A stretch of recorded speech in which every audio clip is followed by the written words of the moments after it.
In this video, I'll be showing you how to paint this beautiful botanical illustration of the lovely hibiscus flower.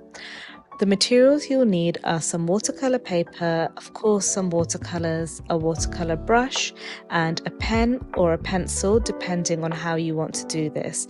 You can either lightly draw out in pencil, then rub out the markings, or you can go over it with an ink pen. Just make sure that the ink is waterproof, otherwise once you put the paint on it will bleed through.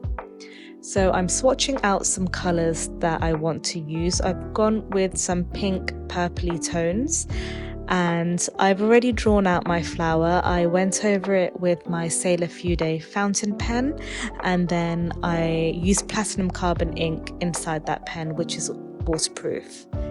So for the first layer, I'm doing a really light wash of pink and I am intentionally keeping some areas white for the highlights. This always just makes it pop and look a little bit more 3D. Now, don't worry too much about what colors exactly I'm using. These are just from the Etchr watercolor set, but any light pink will do the job. So we'll want to go for a light tone, a mid-tone, and a dark tone. The key to watercolors is working in layers. So the first layer will be light, and then within that layer I've also left the paper completely white for the highlights. Then after that I will go with a more medium tone, so you just want a darker pink, and then for the darkest you just want a very dark pink. You can mix some dark purple into it. So just continuing with the first layer, I'm intentionally trying to keep the center of the flower quite white because I want to add some yellow at the end for the pollen. And now I'm going in with the mid-tone, so you can see a stronger concentration of pink, and I'm focusing it more on the edges of the petals and then a little bit for the veins and the petals too. This flower I got from, it's a picture from my own camera roll. We recently took a trip to the Seychelles, which was a really nice little getaway, and there were these flowers just everywhere, and I didn't have my sketchbook with me unfortunately, but I had to take a picture because I knew when I got home this would be the first thing I would sketch.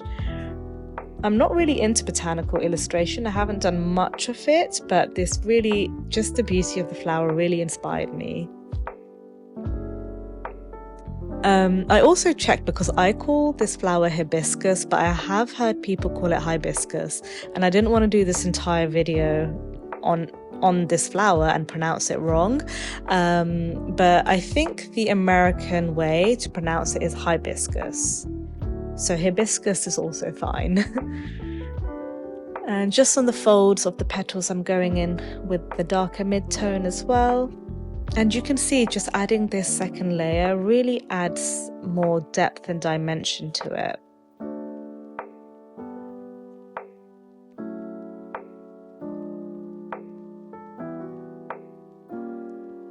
And now I'm blending it in a little bit whilst it's still a bit wet.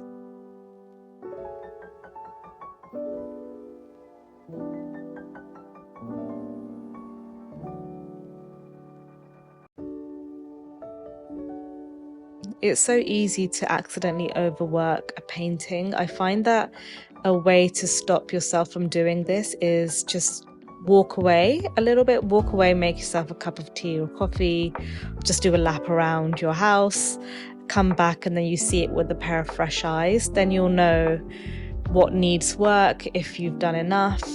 I find that that really helps.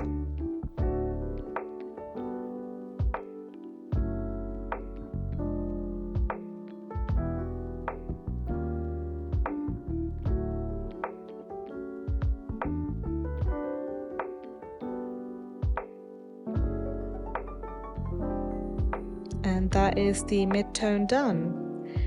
So again, I'm blending it in, just smoothing it out.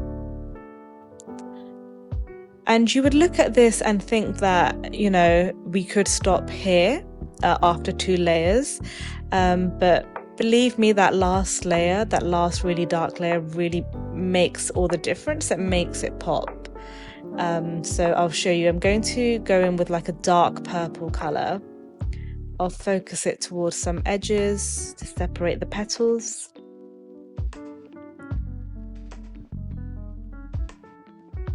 Again, trying not to overwork it. I don't want to cover the previous layers completely.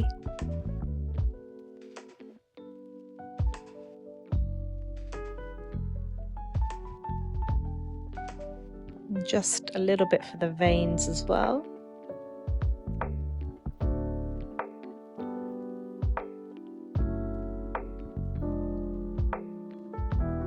And there you go, you can see the increase in depth and dimension. And then now I've just gone in with some cadmium yellow for the pollen. It's not really picking up that well on the video.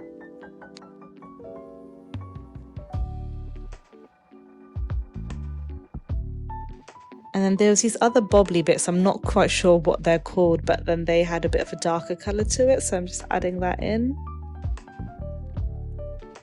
And then some pink for the little stems.